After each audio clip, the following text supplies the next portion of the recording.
So the objectives of this video are going to be that students will identify the major muckrakers of the Progressive era, and that students will identify characteristics of Teddy Roosevelt's presidency. Teddy Roosevelt's going to be known as the Progressive era president. Remember, the Progressive era was this time of change from what had been during the Gilded Age, progressing forward and changing all the bad things that had happened. So that first objective was to identify the major muckrakers of the Progressive era. But first you need to understand what a muckraker is. If you think of muck and grime, the dirt, the grossness, these are the reporters that are going to report on the grossness. One of the magazine journalists who exposed the corrupt side of business and public life in the early 1900s. We're going to go through 3 different muckrakers that became famous during the Progressive era. The first one is Ida Tarbell. Ida Tarbell was a female, and she is going to be a muckraker, again exposing that dirt, that grime, that horribleness of the Gilded Age. She is going to expose the Standard Oil Company. She exposed the ruthlessness of Rockefeller. Her writings are going to lead to trust-busting reform. Would use lower rates. She exposed that that Rockefeller would use lower rates than other companies that couldn't compete with. So basically, when Rockefeller was building his oil empire and he was trying, remember, Rockefeller is going to go vertically. He's going to buy out all his competition.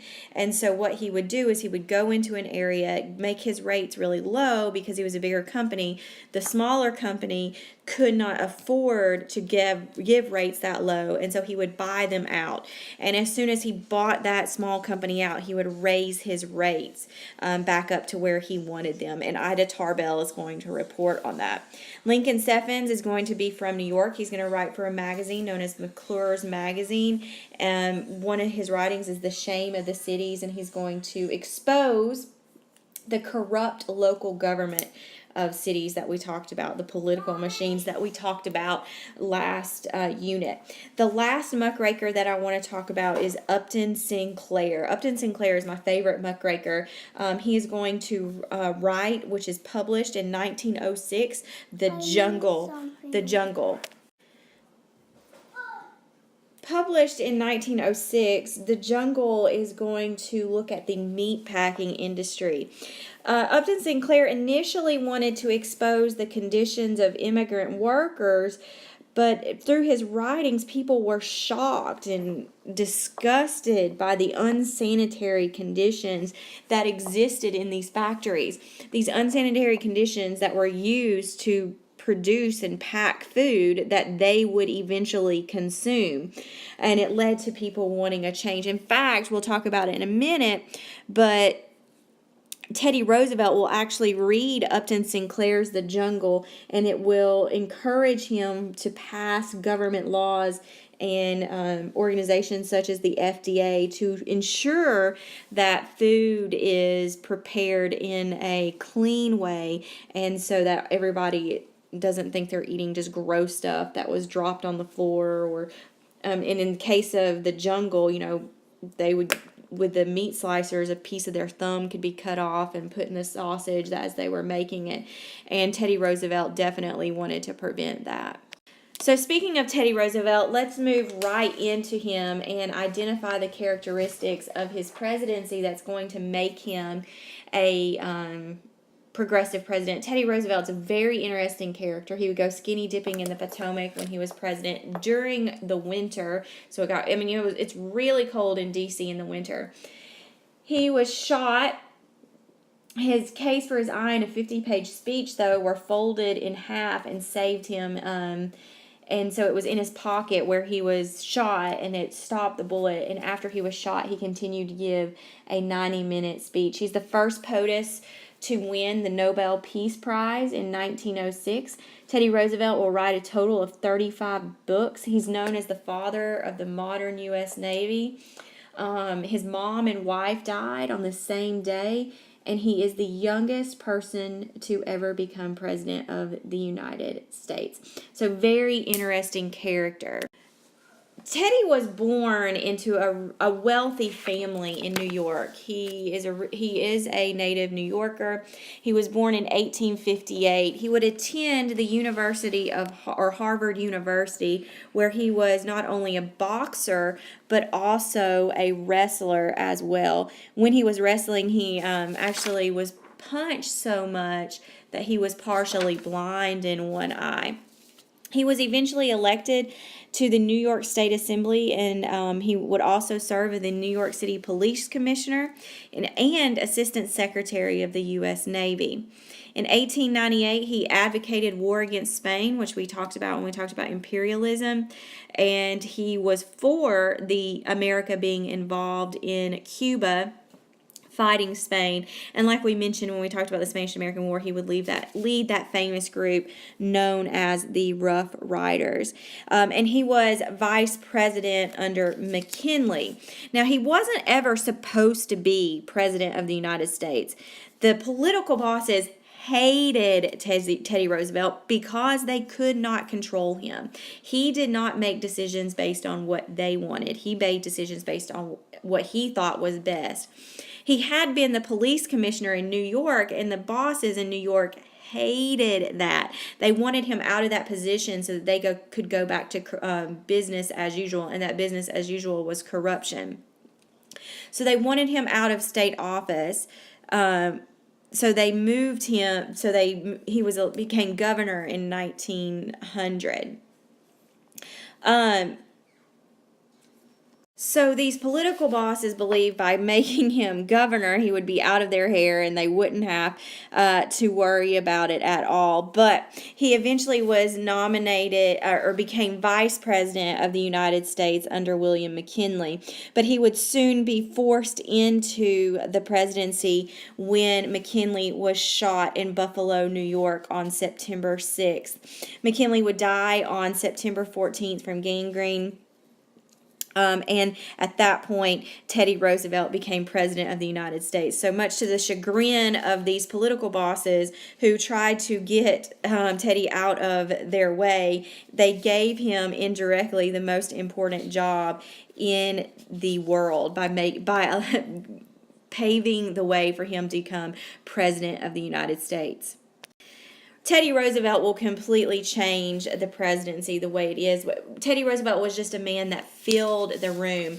His son was quoted as saying that his father always wanted to be the bride at every wedding and the corpse at every funeral. He wanted to be the most important person in the room.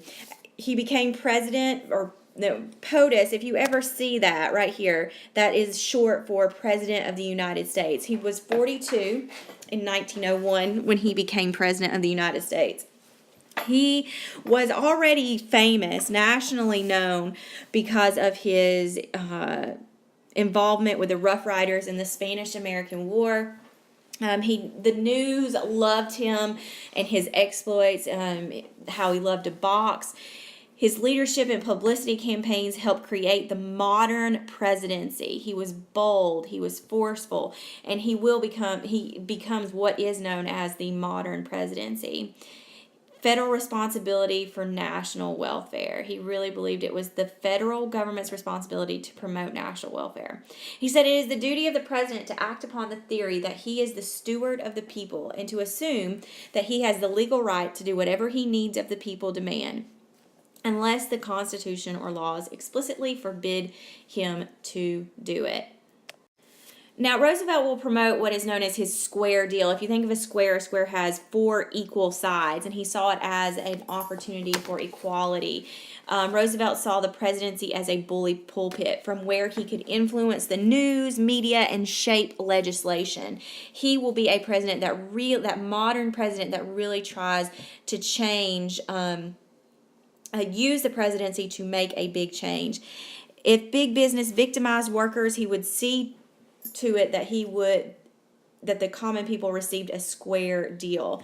Various progressive reforms sponsored by the Roosevelt administration. And we're going to talk about it in just a second. Some of those progressive reforms that are going to occur during the Roosevelt administration. So we're just going to quickly review, because one of our objectives was to identify the characteristics of Teddy Roosevelt's presidency. He became president through a series of actions. He was the police commissioner, then governor, then vice president, and then McKinley was shot and assassinated, and Roosevelt became the youngest president. What did Theodore Roosevelt do that brought him to national prominence? If you remember, we talked about how he led the Rough Riders. And how did Roosevelt create the modern presidency? Well, he used his influence and his will and power to influence news, media, and shape legislation. Roosevelt is going to be known as the trust-busting president. Now, you first have to understand what a trust is. A trust is a monopoly where you have complete control. In 1900, trust controlled about 4 out of 5 of the industries in the United States. That's a lot of monopolies, and a lot of monopolies that are controlling prices, and you don't have a lot of consumer input that's allowing for competition to drive down the prices. An example of this would be Rockefeller's Standard Oil. In 1890, you have the passage of the Sherman Antitrust Act, which we spoke about previously, but it's ineffective. It didn't clearly define a trust, and people were able to get around it. Teddy wanted to stop those that hurt public interest. He didn't necessarily want to end all trust, a trust being those legal bodies created to hold stock in many companies, but he did want to break up bad trust. Please understand that. That's very important. He wanted to break up the bad trust. He wanted to stop those that hurt public interest. In 1902, ordered the Justice Department to sue the Northern Securities Company. It was a monopoly over Northwestern railroads. And it worked, and it was dissolved or ended in 1904. As president, he would bring up 44 antitrust suits during his administration, giving him the name of the trust-busting president. But again, he only wanted to break up bad trust that he believed hurt public interest. So, like I said, when we were talking about the muckrakers and Upton Sinclair and the writing of the Jungle, Teddy Roosevelt will actually read the Jungle. He set up a commission of experts to investigate what he had read in this book. In 1906, you have the passage of the Meat Inspection Act, because these people found some really gross things. The 1906 Meat Inspection Act required that there were cleanliness requirements, and federal inspections had to occur. You also have in 1906 the passage of the Food and Drug Act, which still exists today, halted the sale of contaminated foods and medicine. Truth in labeling. There wasn't any laws about labeling. You could say whatever you wanted to was in a particular product. For example, a popular product were toothache drops that were made of cocaine, and they had to correctly label that these toothache drops that were advertised to be used for children were correctly labeled, and that was part of the Pure Food and Drug Act. So as we talk about some of these progressive legislations that Teddy Roosevelt passed, the Square Deal is a progressive deal through the busting up of bad trust, and also you have the passage of the Meat Inspection Act. That's a progressive move. You also have the Pure Food and Drug Act. Now, the Meat Inspection Act and the Pure Food and Drug Act were passed for that consumer protection, the people buying those products. Teddy was also famous for his conservation, saving the environment, national parks, those kind of things.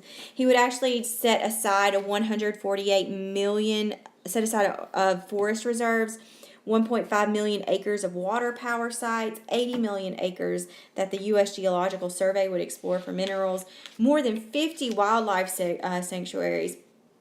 And he also put Gifford Pinchot as the head of the U.S. Forest Service. So as we end this video, I just want you to quickly reflect on some of the legislation that was passed during the Roosevelt presidency that identified him as a progressive president, and also these laws that would protect citizens. Think about, what did Roosevelt do to protect the environment? How was he a conservationist? We just talked about that in the previous slide. And how can you see the works of Teddy in American society today? He had a huge impact on society that we still see today. So when this is over, I just want you to reflect on those. And as you reflect on those, you will internalize that information and be able to remember it a little bit better for when you have to take the assessment.